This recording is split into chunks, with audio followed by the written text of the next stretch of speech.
Please join me in welcoming to the stage John Clauser, 2022 Nobel Prize winner in physics. 여러분 큰 박수 부탁드립니다.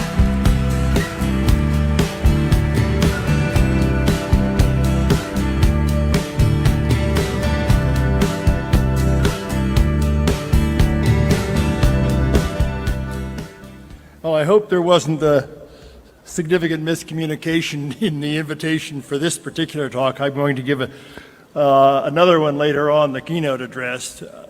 I was asked for the first, make some brief remarks as inspiration to young Korean scientists. I'm not sure, wasn't sure how to do that. So here's my best shot at it, and it really has very little to do with quantum technology, but here are my inspirational thoughts. A long time ago, actually my whole life, I have been an experimental physicist. I have had the distinct privilege of literally being able to talk to God, even though I'm an atheist.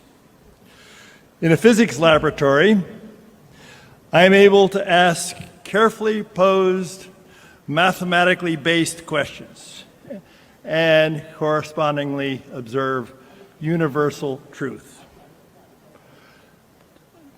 To do so, I make careful measurements of natural phenomenon. In the physics laboratory, I once settled the debate between Einstein and Schrödinger on one hand, Niels Bohr and John von Neumann on the other. In the laboratory, I asked the simple question, which one of these two groups was right and which one was wrong? I didn't know ahead of time what answer I would get. I just knew I could get an answer. Nonetheless, I found real truth for the answer. I assert that real truth can only be found by observing natural phenomena.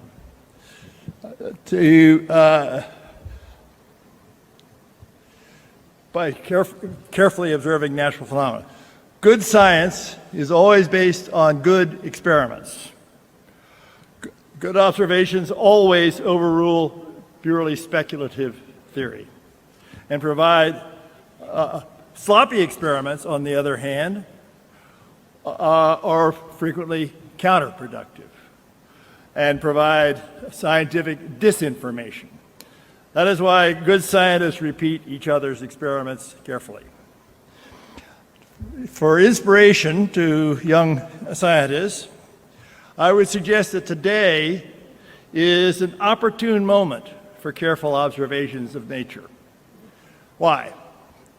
The current world, I observe, is literally awash, saturated with pseudoscience, with bad science, with scientific misinformation and disinformation, and what I will call technocons.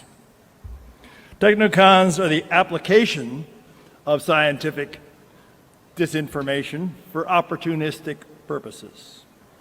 Non-science business managers, politicians, politically appointed lab directors, and the like, are very easily snowed by scientific disinformation. Sometimes they participate in its origination. The purpose is to try to inspire you as young scientists to observe nature directly so that you too can determine real truth. Use the information gained from carefully performed experiments and research to stop the spread of scientific misinformation, disinformation, and technocons. Well-educated scientists can help solve the world's problems by acting as scientific fact-checkers. A fact-checker's most common problem, unfortunately, is determining what is true and what is not. The world is awash with someone else's perception of truth as an alternative to real truth. Perception of truth frequently differs significantly from real truth. Moreover, given sufficient promotion and advertising, perception of truth becomes truth. Its promotion by commercial enterprise is called marketing, commonly used in the furtherance of political, commercial, or various opportunistic ends by its promoters. When promotion is done by government or political groups, it's called spin or propaganda. To such a promoter, perception of truth is truth. If you can sell it, it must be true. If you can't sell it, it must be false. Perception of truth is also malleable. If you can sell it, if you want to sell it and you can't sell it, that's easy. You change it. You can change truth. You can claim false observations if necessary. My favorite in this act is ChatGPT. It's very good at doing exactly that.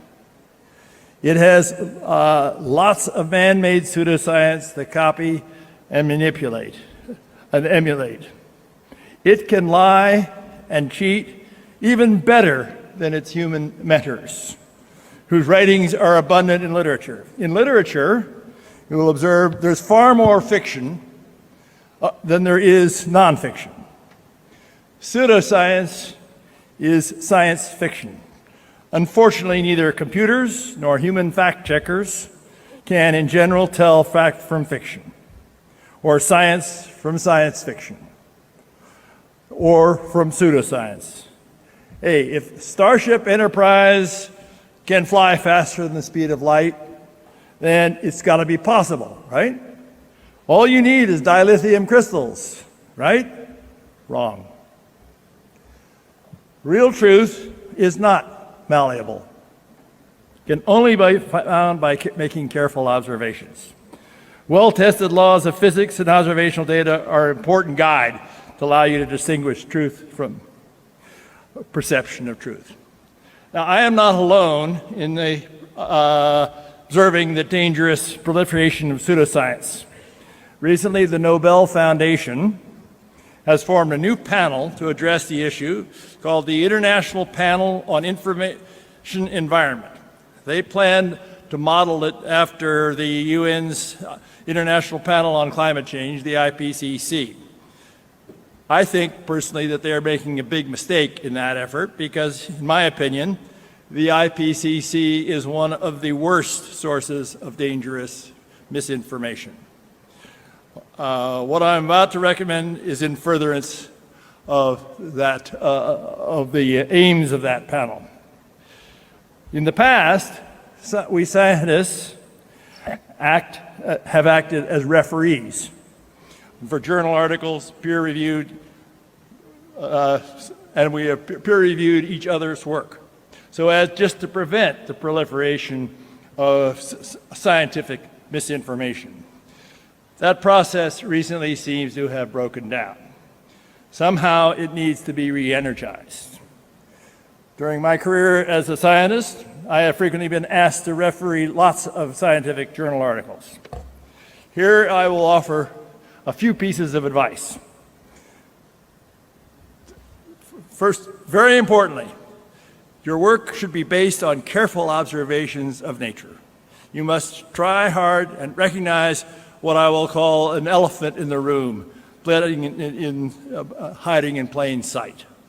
Ask very simple questions.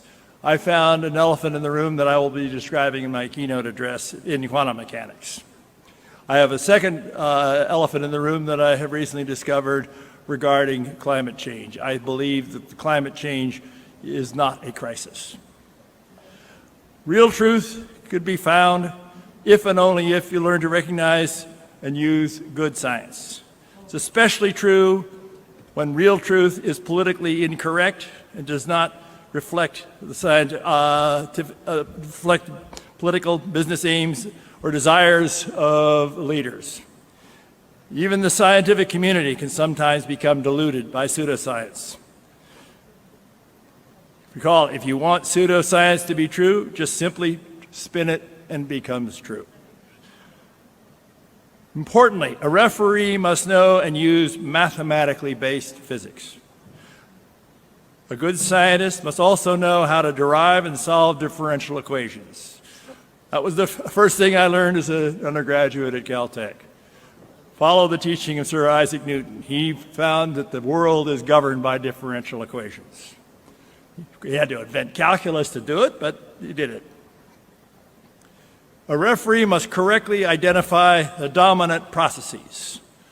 As a starting point, the best way to do this is with order of magnitude estimates of the various conceivable processes.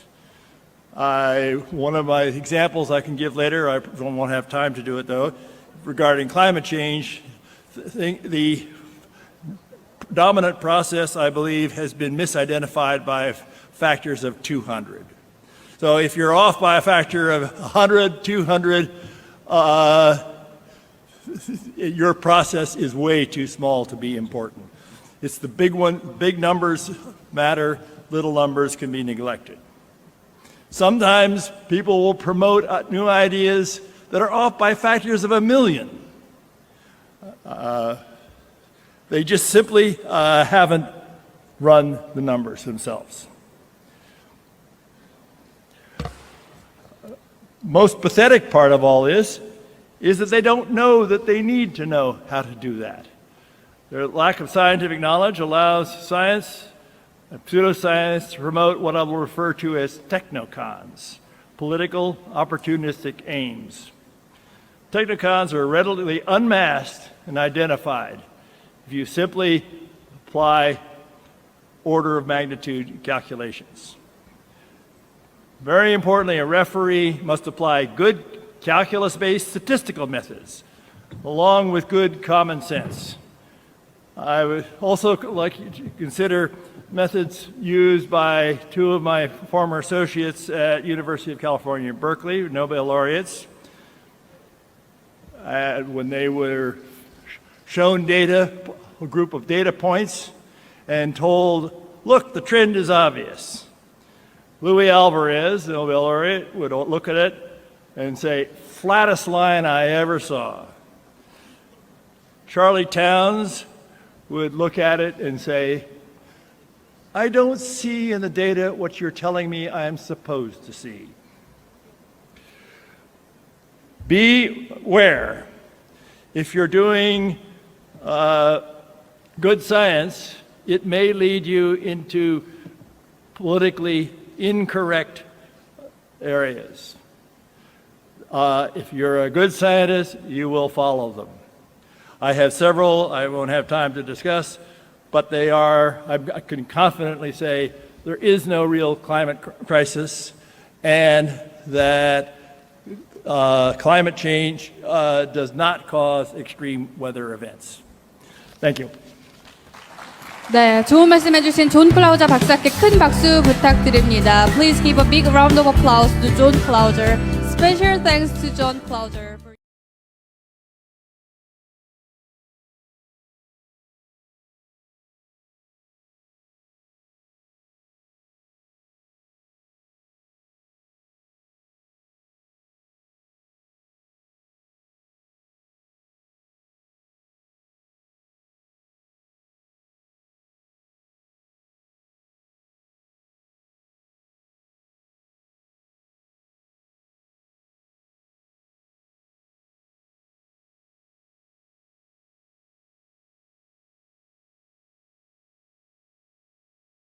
Research flattery.